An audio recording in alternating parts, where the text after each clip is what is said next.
We recognize that CVUUS gathers on the land of the Western Abenaki people. We respect their spiritual relationship to the land. We hope to learn from them how to live together in peace and justice. Welcome to Champlain Valley Unitarian Universalist Society this cold and snowy morning here in the Champlain Valley. This is the Sunday where we're closest to the winter solstice, which we will be celebrating today. As those of you who are present know, we have moved the service to back to all online. And so we welcome you whether you are here in the Champlain Valley or farther afield, or maybe in another state or another country. This morning, our service will be led by our settled minister, Reverend Barnaby Feeder, whose topic is Round the Bend. And we'd like to thank Margie Young and Rich Wolfson, who helped organize the meeting for it to be online this morning. We have several pathways to connection, which I want to make sure you're aware of because, as I'm sure you're aware, Christmas Eve is Friday night. And so we have a few different ways that we will be marking that day. I first want to tell you, for families in religious education, there'll be an afternoon outing in the Ripton Woods from 2 to 4 p.m. at the home of the Harringtons on North Branch Road. And there are more details in the blast that came out last week, and also that will be out this week. So hope that you will tell them that you're coming so that they can be well prepared. You should have boots and clothes on because it will be an outdoor gathering. And then on Christmas Eve, there will be a service, at least at this point, in our sanctuary. The service will be limited to 60 people, so we will be taking reservations. And if you would like to attend that, you should get in touch with Barnaby, who has the list. And the day after Christmas, or the Sunday after Christmas, there'll be an online service led by our own Carl Lindholm, a chance to share stories from holidays past, present, and things that have special meaning to you during this holiday season. And I think that's it for Pathways to Connection. That I'm going to suggest you go to the blast or to our website in order to find out about other things that are happening. So our call to worship this morning are words from Bell Hooks, who died this week at the age of 69 after a lifetime of brave writing and speech challenging white and male supremacy, as well as all systems equating wealth with human worth. So her words: if love is really the active practice, Buddhist, Christian, or Islamic mysticism, it requires the notion of being a lover, of being in love with the universe. That's what Joanna Macy talks about in World as Lover, World as Self. Thomas Merton also speaks of love for God in these terms. To commit to love is fundamentally to commit to a life beyond dualism. That's why love is so sacred in a culture of domination, because it simply begins to erode your dualisms of black and white, male and female, right and wrong.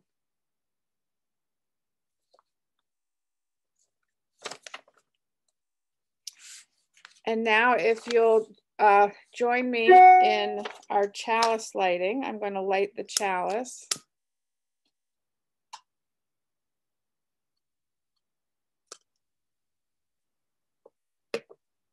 And the words will appear on the screen. So, together, this solstice season, in honor of ancient traditions that celebrate this time of longest night, we observe that the flaming chalice holds the elements of the four directions: earth, air, fire, water. The lamp oil for earth, the air that feeds the flame, the fire we light, and the chalice itself, the cup, the symbol of water. We light our chalice and reflect on the light we need to guide us through hard times, the light of our shared faith, the light of loving community, the light of love, joy, and hope. And now Poppy has a time for all.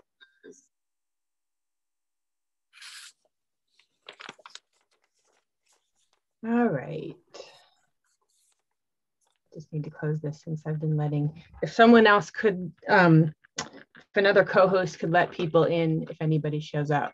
Thank you, Ronnie. That would be great. So, hi everyone. Good morning.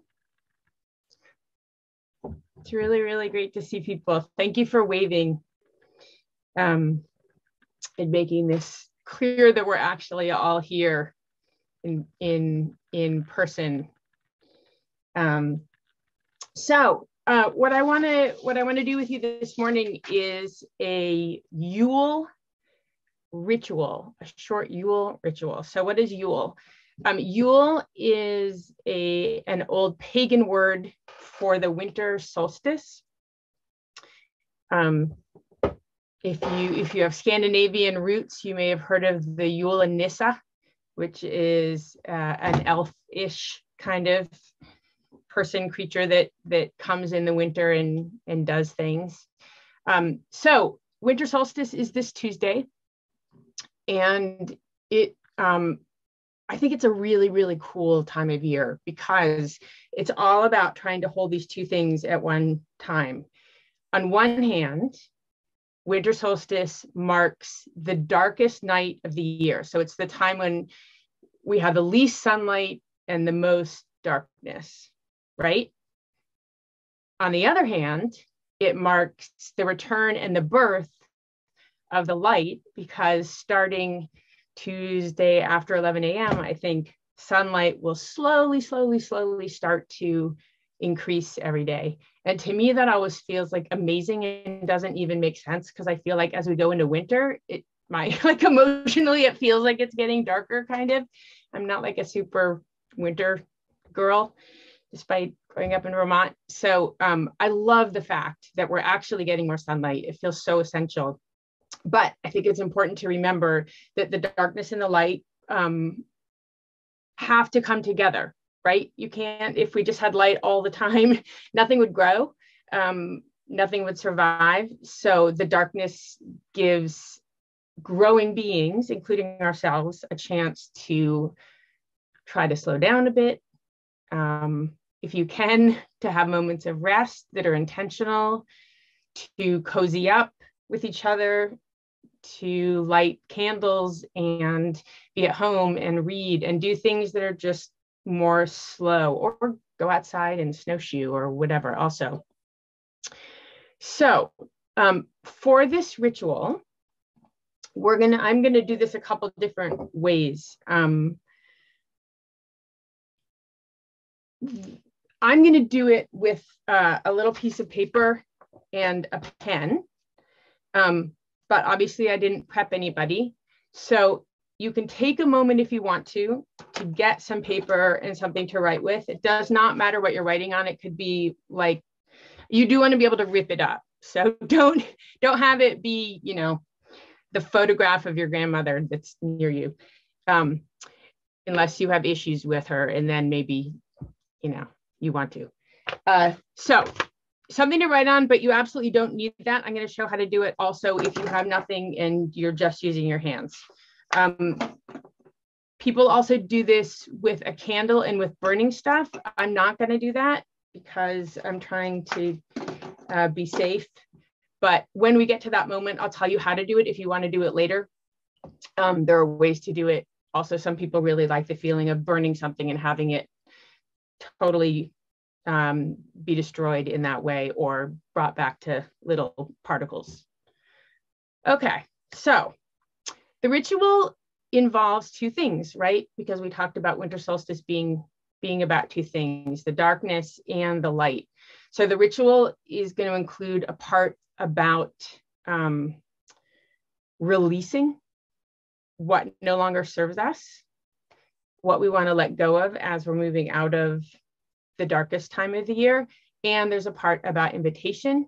So inviting in what we want to bring in as we get more light. So before we start, let's just take a moment to breathe together.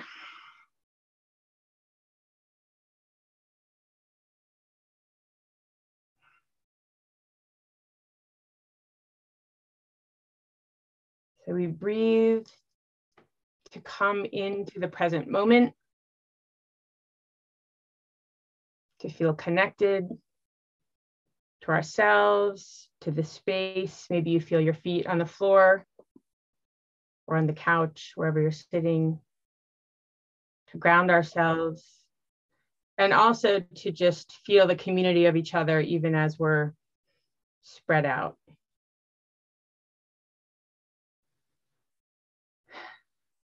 So as you breathe, bring your attention to your heart center.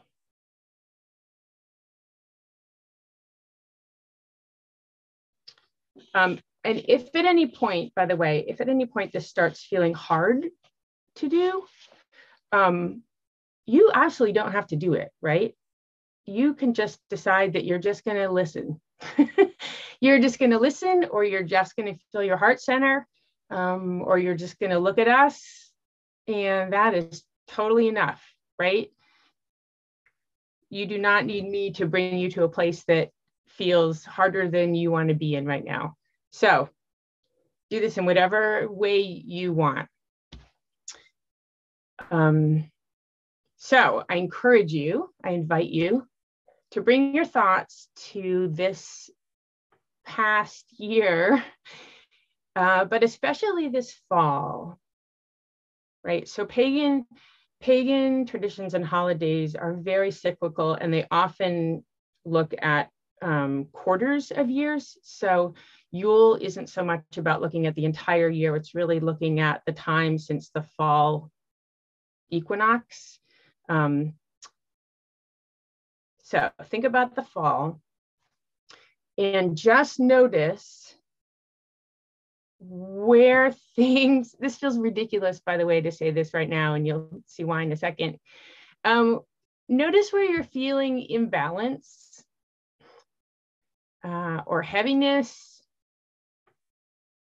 I know right now there are so many possibilities, so you don't have to go into what are all the things that were hard. Just see if a few things pop up. And as you notice them, begin to breathe love into them. So you're going to have a chance to let them go or release them. But before we do that, we're just going to hold them for a moment and say, thank you for whatever lesson you gave me, even if it was one I didn't want. So send them some light. So now I want you to try to decide one or two things that you are willing to release. And I'll say more about that in a second, because just picking one or two may feel impossible. So you can write this down, or you can just imagine this. So here are some examples. Okay, you're thinking of something you're willing to release and let go into the darkest time that is soon to be behind us as more light comes in, right? So I could say something like, either in my mind, or I could write this on my paper. I want to release the anger that no longer serves me. Or I could say, I want to release the fear. I want to release fear. Yes. So don't try to pick the perfect one, the most important one. Just for now, just pick anything, or just follow along with us. So I'm going to write my thing down on a piece of paper. If you have paper, do that. Otherwise, just in your mind, just let it sit there just for 1 minute while I write it down. And I don't care about my handwriting because I'm about to destroy this. So I'm just going to write anger. I'm not even going to write the whole thing. I want to release anger about stuff, and I'm also going to release judgment about myself, judging myself, which I do all the time, and others. Okay, so here's my little slip of paper that I have these things on them. So if you don't have a piece of paper, imagine that you have a piece of paper, and imagine taking it and holding it in your hand. Okay, so it's like all crumpled up in your hand. For those with paper, if we were doing this outside or in a place where you had a big metal pot or something, you could actually put it into the pot and set fire to it. I'm not going to do that. So I'm going to take my thing, but before I do it, and I'm going to fold it up. Before I release it, I'm going to take one more moment for all of us to think about this. And before I release it, I'm going to say, thank you. I don't need you anymore. I'm ready to let go of you and leave you behind in the darkness as I go into more sunlight. If you want to, by the way, you can share, if you want to share this, you can type it in the chat. Sometimes saying an intention lets us support each other in it. No pressure to do that. Okay, so now I'm going to take mine and I'm going to rip it up. Ripping it up.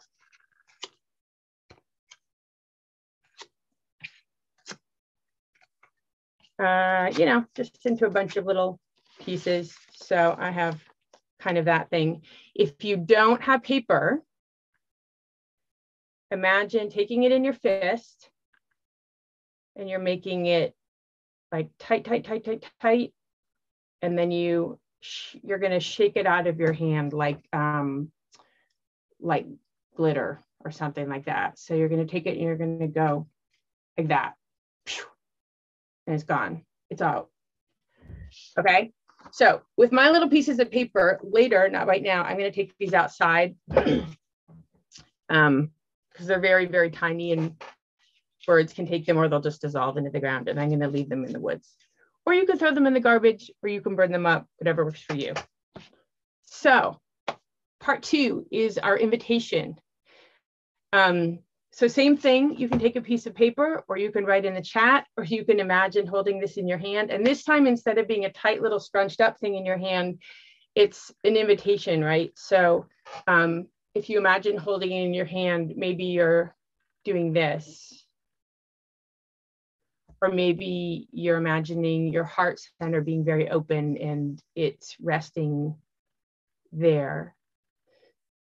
So think about what kind of joy or creation, abundance, energy do you want to invite in with this growing light?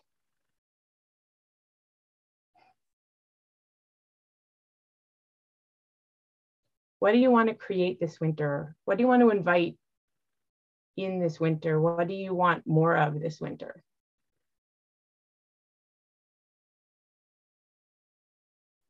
So pick 1 or 2.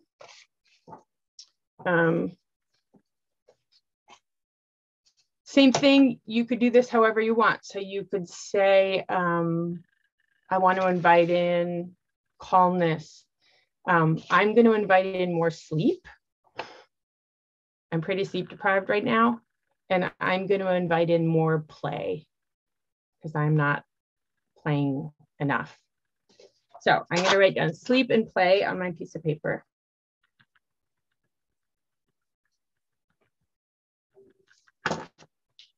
Right? So there's my little guy. So this time, I'm going to take my intention And just hold it for just a moment. So close your eyes and just hold your intention, or if you don't have it on a piece of paper, hold your intention, or hold your intention. And say the words to yourself.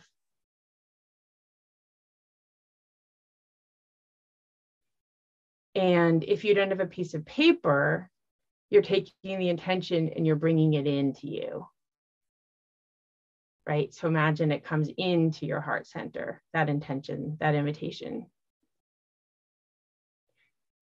If it's a piece of paper, you want to find some special place to tuck it. For right now, you know, if you have a little chalice at home, you can do it that way, or do it under your mouse, or do it wherever, but then later find a special place. And some people leave them there for the winter. Some people also take these and bring them outside to the woods, and leave some little offering. I don't really know who the offering is for. Like, I don't know if we, like, do we think if a squirrel eats this or something, it's going to make the intention more likely to come true? I don't know. But there's an encouragement of leaving some seeds or an apple or something like that for whatever might help us move forward with our intention. So that is the ritual. It's actually a great one to do with kids, and you can obviously do a much sped up version, and kids love setting stuff on fire, as most of us do, frankly. I would have set stuff on fire if we'd been in person. I don't know if that makes Barnaby happier or more concerned. But we can imagine setting stuff on fire. So before we close, let's just take a moment individually to give thanks for the blessings that we do have right now. So this isn't about release. It's not about invitation. It's about right now, in this moment, giving thanks for what we do have, for ourselves, saying thank you to ourselves, for each other,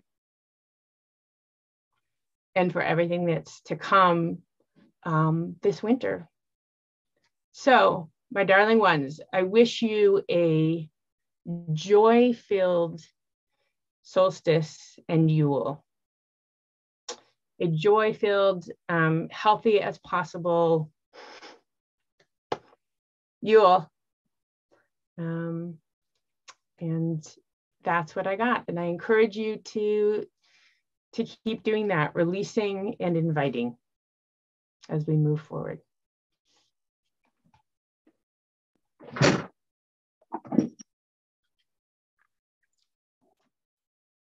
Thank you so much, Poppy.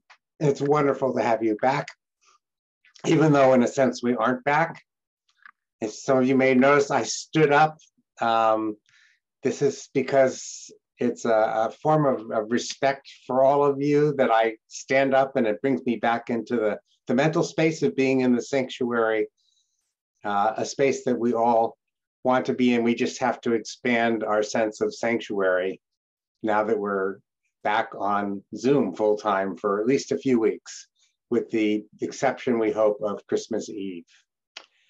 One of the things a little more difficult because of the way we're doing worship now is to take our annual offering that we share with the staff as an expression of gratitude for all the work that they've done with us. This is the part-time staff. And some of you have seen written notices I've sent out. Because of the way the Sundays have fallen this year, it's a little more complicated to get everything collected and in before Christmas, but we're going to try and get that done, and you can help. If you haven't yet made a donation and you intend to make one, do it as you're directed to in the slides that will follow what I'm saying. Or if that's a little bit complicated for you and you want to make it, find some way simply to drop that off at the office Monday or Tuesday. If no one's there, you can put it in the black mailbox on the door to Fenn House. And you could send an email to me or to Chris Butler or Laura Summerly at the office letting us know what you did so we can look for it. that would really be wonderful.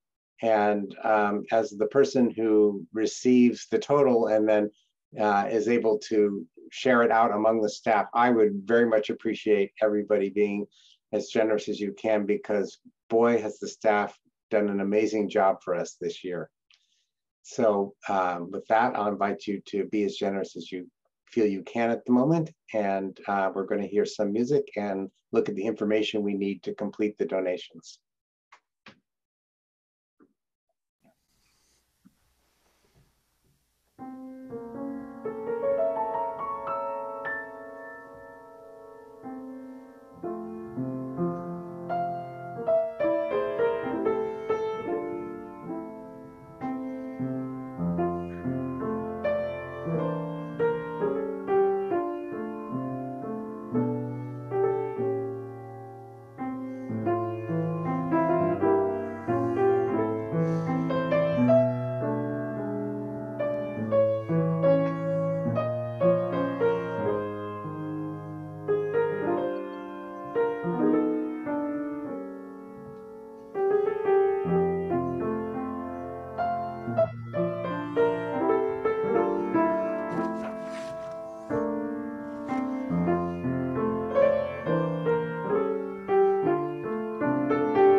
Thank you, Ronnie, for the beautiful music for sharing.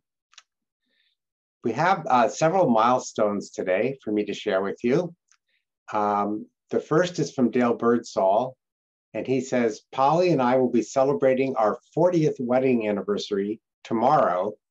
We are planning to enjoy it with our family, as we can't count on 10 more years at our ages. Well, Dale, we're so happy for you and Polly to reach this milestone. And we know that whatever time you have coming, you are going to pack a whole lot of life into it, because that's just who you are. And we're very grateful that you're sharing that with our congregation. My second milestone is a milestone to be. You know that I've been talking a lot about the launch of the James Webb Telescope, and it was just confirmed that it's going to go Christmas Eve. It'll be early in the day, our time, and that's going to be a milestone you probably want to tune in on if you're all interested in the future of humanity or space in general. The third milestone I wanted to share is that several of our congregants are getting into the colleges of their choice early admission. And I've heard a couple of reports, but they were shared at check-ins in meetings, and check-ins at meetings are meant to be confidential, and I did not take the extra step of getting permission to name names. So I'm just going to say, if you know of people who are seniors, either in the congregation or outside the congregation, right now is an important time for those who have an application into college that they really want to go to find out if they got an early decision. There may be some congratulations in order. In the chat room, I see from Jean Terwilliger that her daughter Maddie turns 30 today. Well, congratulations for that. There is a note from Margie. I'm not sure if this is a milestone or not, but since it showed up at the right time, I'm going to read it. Our foster son's new kitten finally came from under the couch and is now raging around the house as a kitten should. I imagine it being a kitten, this is a milestone that's passed regularly several times a day, but it's good to remark on those small things. Hannah is now giving me permission to share that Hayden is going to Bates, Hayden Sessions, Hayden Sessions Bernhardt. So congratulations to Hayden, keeping it in the family, following Sister Olivia there, and both parents went. Finally, I want to say that, well, two more things. I want to note, in case anybody missed the Wheel of Life, that Ian Singh died this week. And I know a lot of people are reaching out to Cass and the girls in different ways. And this is going to be a process of us being with them for a long time as they work their way through losing Ian, very much in our hearts, the whole family. And finally, I heard that from Will Porter that Martha Alexander and Bea, their daughter, both went through COVID recently. And I reached out to Martha to say, could I share those details with the congregation? And that I had an ulterior motive, which is that our Safe Congregation team would like to have a list of those of you who have endured COVID, firsthand experience with it personally, that we could share with other members of the congregation who have tested positive or in quarantine, waiting for the results of the test, and would just like someone who's really been there to talk to about that. And Martha said, sure, she would be very happy to be part of that effort. And so I'm using the fact that she had a really rough week that she's finally coming out of, despite all her vaccinations, to say that she and others who have been there would be willing to talk to you if you find yourself in that position. And to urge those of you who have had cases to contact the Safe Congregations team, either through Alan Moore, the chair, Will Porter, or Mike Greenwood, or myself, or Poppy, so that we can add you to the list of people who can become a part of our caring network in this way. We also have all kinds of unspoken joys and concerns, especially at this time of year. I invite you into a moment of silence and meditation and prayer to be in touch with that, while Ronnie will share some music at the end of this silence.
Thank you. Ronnie?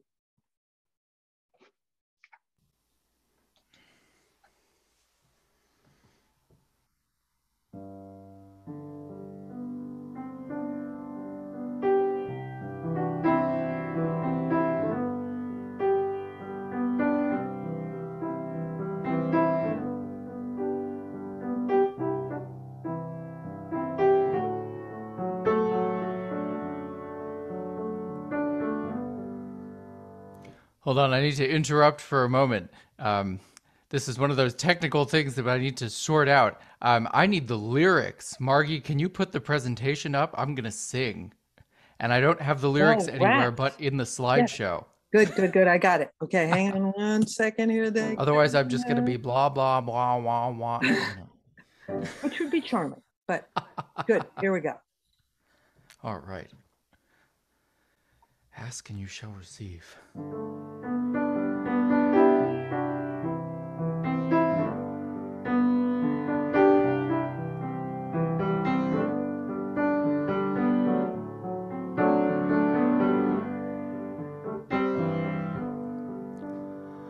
Nighttime falls on everyone, crows race toward the setting sun. Couriers of evening, black against the fading blue.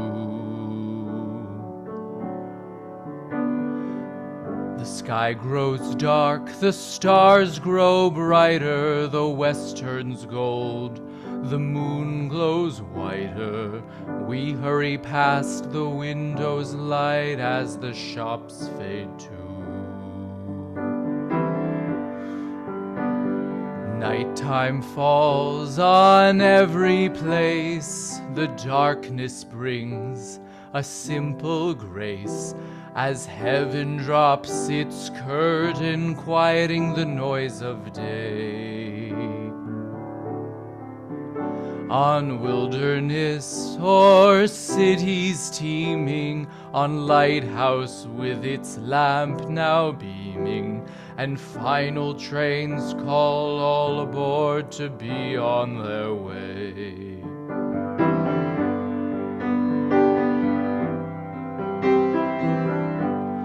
Everyone fed, everyone free, everyone safe, everyone loved as we are meant to be. Everything blessed, a part of it all. Everything sacred, wherever nighttime falls.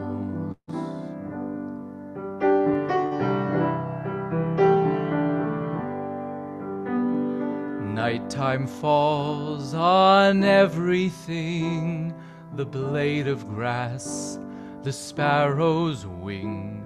The mystery of sleep unravels and our dreams begin. And through the dark, wind, rain, and thunder, we travel on this world of wonder that carries us around the sun to come back again.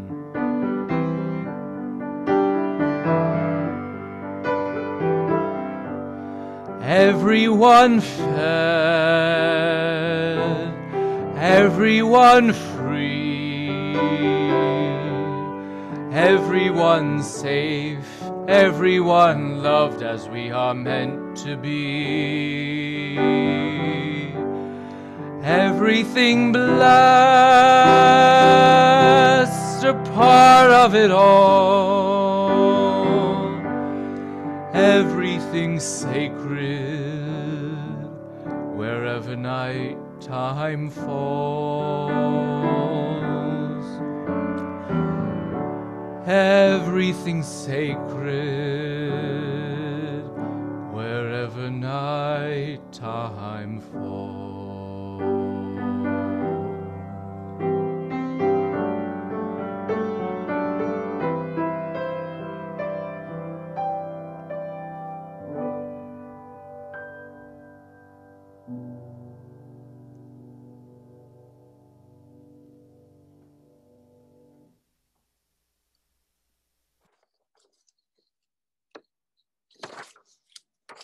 Our reading this morning is an excerpt from The Art of Blessing the Day by Marge Percy. It was used, the full poem was used this month in our small group ministry sessions. The Art of Blessing the Day. The discipline of blessings is to taste each moment, the bitter, the sour, the sweet, and the salty, and be glad for what does not hurt. The art is in compressing attention to each little and big blossom of the tree of life, to let the tongue sing each fruit, its savor, its aroma, its use. Attention is love, what we must give children, mothers, fathers, pets, our friends, the news, the woes of others. What we want to change, we curse and then pick up a tool. Bless whatever you can with eyes and hands and tongue. If you cannot bless it, get ready to make it new.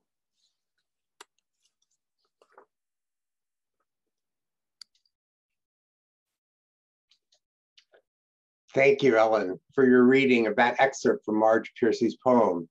And thank you, Doug Richards, for bringing this poem I hadn't read in a while back to my attention.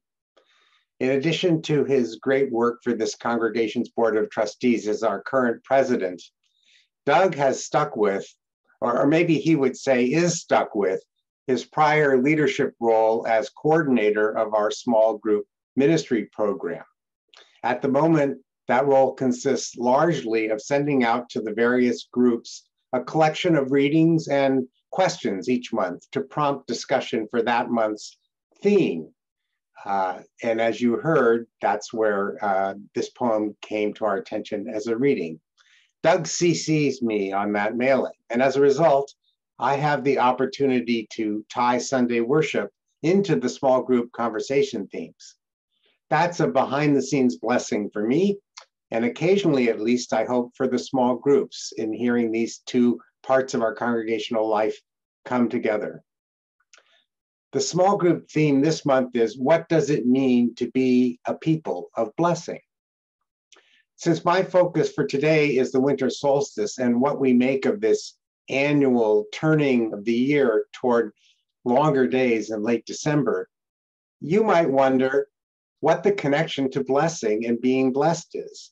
No one does anything to create the winter solstice. It's just the physics of the solar system. Awesome physics, physics on which all life depends, but it's not an intentional gift. It might be more obvious to link this poem to Christmas. After all, Christmas is the ultimate Christian blessing story. It's something we invented. Let me pause here to mention one of the reasons I love you. You are an amazing bunch. It did occur to me that the best thing I could do for you today would be to say, there it is. Your assignment is to find a meaningful connection for you between the solstice and blessing while Ronnie plays some mood music for 15 minutes. I realize you would lack preparation time compared to me, but there's a good chance your cumulative intelligence, diversity of life experience, and maybe even your conflicting views of how to interpret the word blessing would make up for that. I have no doubt that your reflections would be inspiring. But you didn't hire me to be that lazy.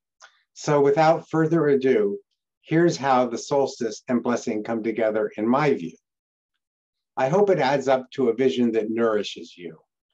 God knows we need nourishment for each other more than ever now that the pandemic is once again surging to new levels of threat to our lives, our liberty, our pursuit of happiness, just to pick out a few words that I know. Time spent helping each other combat despair for the future and wrestling together with the heartbreaking knowledge that many people are suffering far more than we are is time well spent.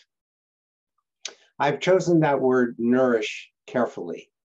Our overarching worship theme this church year to date has been nourishing community.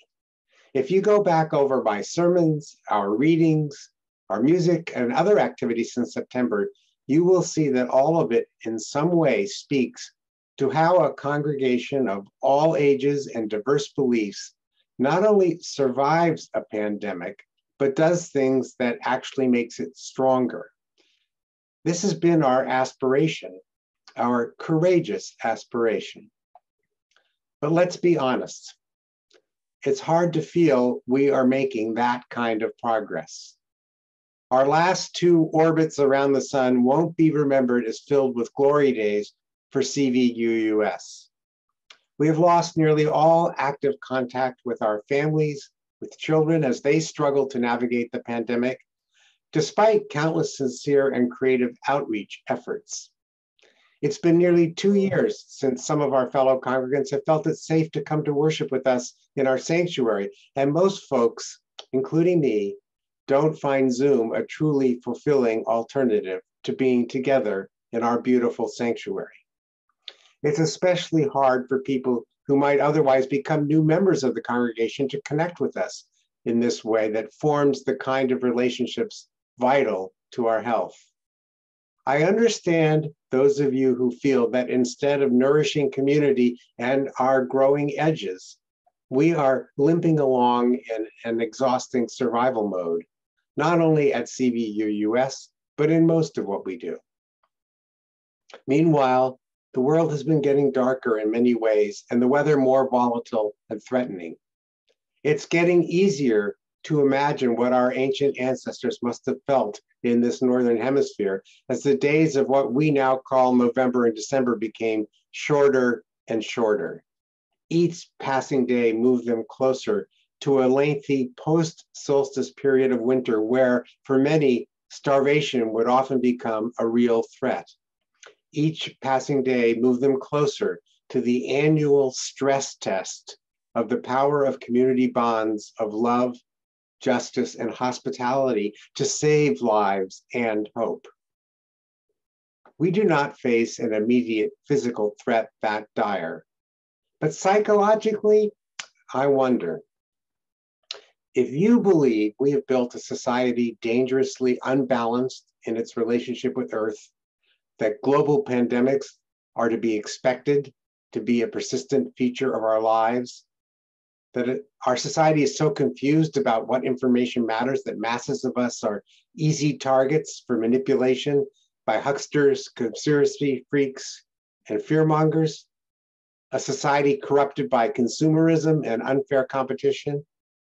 In short, a society where many of us may well be more anxious, short-tempered, and depressed right now than these ancestors for whom winter was less escapable and physically treacherous? Well, I'm not sure I could challenge that belief. In fact, this morning, I want to take it as true. Let's say this is among the most psychologically messed up winter solstice periods ever. Does the solstice bring anything helpful to us?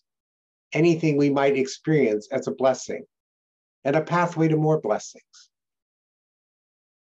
I believe it does. Now, you might have expected that. I'm a generally cheerful, optimistic kind of guy. Fred Rogers may be best known in our congregation as the man who recognized our Francois Clemens' talents and employed him as Officer Clemens in a pioneering role for African-American actors. But I remember him often for the story of his mother's advice about what he could do when he saw scary things in the news. Look for the helpers. You will always find people who are helping. And maybe that's why I tend to be optimistic. I seem to be naturally wired to look for helpers. And as Mrs. Rogers promised, I've always been pretty good at spotting them. Helpers like Doug Richards reminding me about Marge Piercy's thoughts about blessing. Now, I know Doug would be the first to point out that he picked up the poem from another UU congregation, and thus it is them I also need to be grateful for. I'm sure there's a long chain of sharing for which we should be grateful between that congregation and Marge Piercy herself. And I'm sure that Marge Piercy is grateful for the people who helped her grow up to become a successful poet despite being born into a very poor family in Detroit, and for her Jewish ancestors, and so on back into the mists of time. Helpers, helpers, helpers, eking out survival and occasionally even joy and progress amid countless close calls with death, centuries of oppression, and more forms of tragedy than we can imagine. Finding nourishment where so many others counted themselves lucky just to find life support. So thanks to Marge Piercy today, we have this poem illuminating a way forward. In her call for a practice of blessing each day, Piercy radically expanded the things Jews routinely bless in their prayers. It's a long poem. One verse talks about the blessing for the return of a favorite cat, the blessing for love returned, for friends returned, for money received unexpected, the blessing for the rising of the bread, the sun, the oppressed. She's reminding us to bless things returned, received, things that rise up, and one sees that she could go on forever. Pick any verb, falling, ripening, winning, dancing. She can knit them all into situations calling for a blessing. There is a discipline to learn to achieve this, she says. This discipline, as Ellen read to you, is to taste each moment, the bitter, the sour, the sweet, and the salty, and to be glad for what does not hurt. In pandemic terms, it would be to taste, that is to really take into our awareness and even our bodies, everything wonderful in the life of our congregation that the pandemic does not damage beyond all use. And there is an art at the heart of this discipline. Piercy calls it the art of, quote, compressing our attention, unquote, to the point where we see details of our lives as she does in this poem. Attention is what God demands of us in almost any religion I can think of. God, or in some cases, gods. And among humanists like Piercy, it's the most empowering thing we can give each other. Attention, she tells us, is love. What we must give children, mothers, fathers, pets, our friends, the news, the woes of others. Attention shows us what we want to change, and it shows us a helpful response. She puts it, we curse and then pick up a tool. In other words, she says, bless whatever you can with eyes and hands and tongue. If you can't bless it, get ready to make it new. Okay, now we're ready for the solstice connection. With its short day and long night, the winter solstice has always been one of nature's great compressors of attention. For most of human history, there wasn't much we could do easily and safely once the sun went down, but go to sleep. During the short days, the scarcity of daylight made each moment more valuable. And almost anyone up in the night is automatically especially attentive to what's going on around them, for the night has historically been more dangerous. Long before humans understood astronomy as we do, long before we could define our winter solstice as the moment when the tilt of the Earth in its journey around the sun reduces to a minimum the sunlight reaching the Earth's northern hemisphere, humans would have noticed something unique was up in the days surrounding the solstice. They wouldn't have picked up on the exact shortest day. After all, who among us would be able to sense that the day of what we call December 22nd, like the day of what we call December 20th, will be less than 3 seconds longer than it will be here December 21st, the day of the solstice. The days lengthen slowly at first. Christmas daylight will be only 16 seconds longer than the 21st.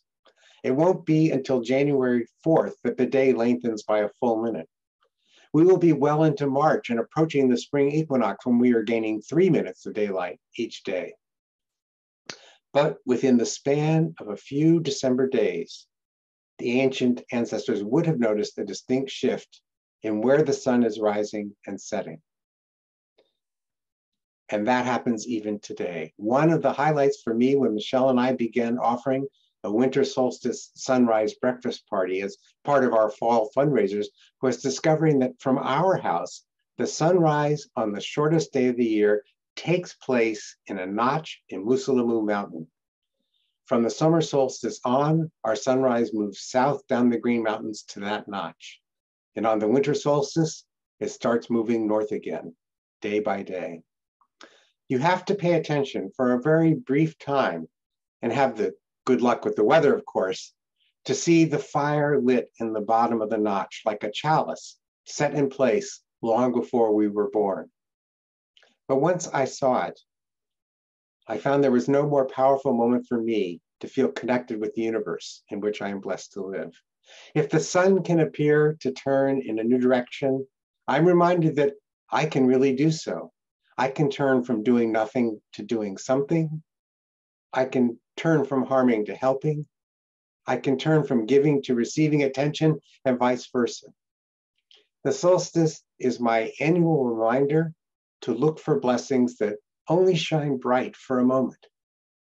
They too, once born, are eternally connected to all that is in our universe, in our web of existence. Just as a human being once born is eternally connected to all that will exist. And the truth is most blessings arrive in our awareness in brief moments. Most blessings are encountered in time spans shorter than the 3 seconds of daylight we will gain the day after the solstice. It takes such a moment to greet a newcomer in our midst, and sometimes not much longer to discover they've been excited by what this congregation has built here in its short history. There are blessings that take longer to unfold, for sure, like all the social action work we have kept doing right through the pandemic, or the ones I encounter when I drop by church and find one or more congregants, like Bob House, Dinah Smith, and Marnie Wood this past Thursday, working on something to make our space more beautiful. Here's another way I feel blessed a lot of the time these days. Whenever I see or experience the results of all the work our tech team has done the past 2 years. Shout out this week to Margie, Mitch Wilson. That clearly is getting us to emerge from the pandemic as a stronger tech congregation than we were in terms of reach. Once I get started noticing all that you do, I'm not so sure we are really falling short of our aspiration to emerge from the pandemic stronger. I start wondering whether the shortfall is in my understanding of what makes us strong. That's a topic for another day. My point this morning is simply that the art of blessing each day is especially vivid to me during the shortest days of the year. Maybe you won't see it that way. But Doug Richards, bless him, also offered another reading in this month's message to our small groups that may help you feel nourished. These are the words of Reverend Scott Taylor, which I'm going to modify just a little bit for emphasis. We all get stuck in wanting things a certain way. We all, at times, focus so intently on a few things going wrong that we completely miss dozens of things that are going right. For our Unitarian Universalist faith, this is the central tragedy of the human condition. We respect those who frame our problem as sin and tainted souls, but it's nearsightedness that our religion is most worried about. For us, a life of blessing is less about securing eternal reward or forgiveness and more about widening our view of the world in which we live. I'm confident we won't forget how to widen our arms in a hug during the pandemic. We won't forget how to be together just because we're enduring some lack of practice.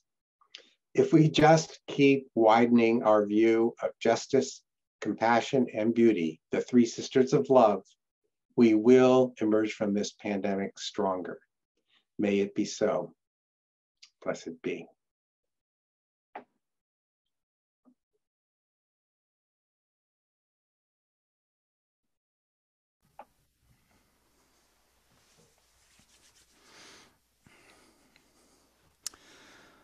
All right. Well, I invite everybody to sing along from home on this one and have fun.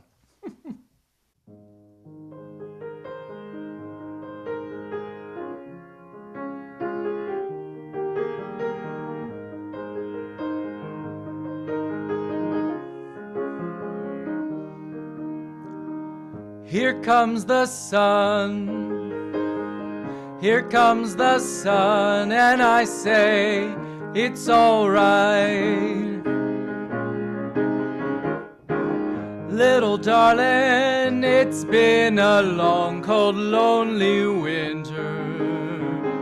Little darling, it feels like years since it's been here. Here comes the sun, doo-doo-doo-doo. Here comes the sun, and I say, it's all right. Little darling, the smiles return into the faces. Little darling, it seems like years since it's been here. Here comes the sun. Here comes the sun, and I say, it's all right. Sun, sun, sun, here it comes. Sun, sun, sun, here it comes. Sun, sun, sun, here it comes. Sun, sun, sun, here it comes. Little darling, I feel that ice is slowly melting. Little darling, it seems like years since it's been clear. Here comes the sun, doo-doo-doo-doo. Here comes the sun, and I say, it's all right. Here comes the sun, doo-doo-doo-doo. Here comes the sun, and I say, it's all right.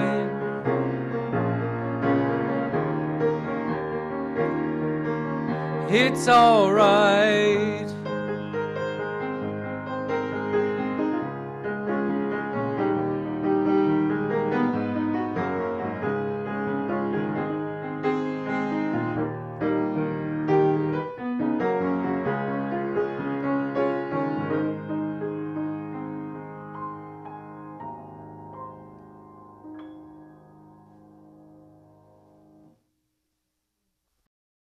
Thank you, Ronnie.